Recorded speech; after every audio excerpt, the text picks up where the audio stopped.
So, you think you're getting pretty good at English. But today, we're going to share some typically British phrases.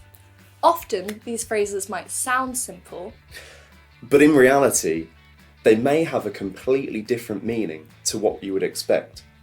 How many do you recognise?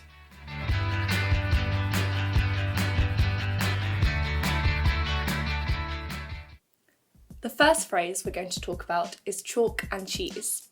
This is used to describe people who are friends but seem completely different.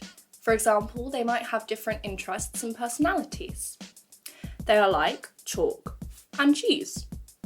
People have used similar phrases since the Middle Ages. This is thought to come from the fact that the surface of cheese looks a lot like chalk, but actually, chalk is a lot harder than cheese. The next phrase we are going to discuss is spend a penny. That might sound like we're going shopping. It actually comes from the Victorian age. During this period, a British inventor created the toilet. The toilet became more available for the public to use, but it did cost a penny.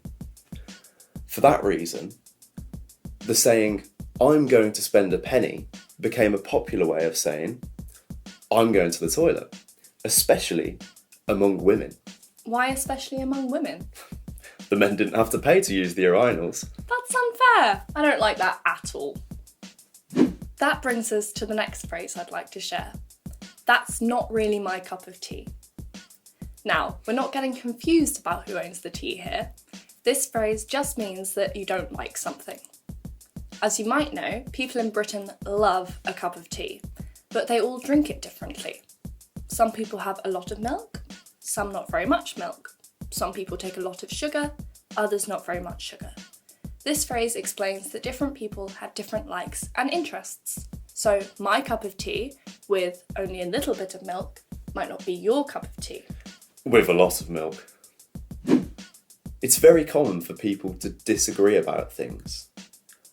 But there's also a very British way of saying how brilliant something is.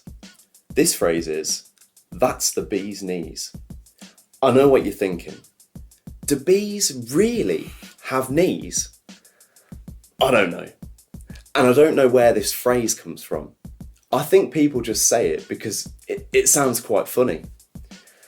For example, he's my favourite footballer. He's the bee's knees. And there you have it. Some very British phrases to make your English sound like a native.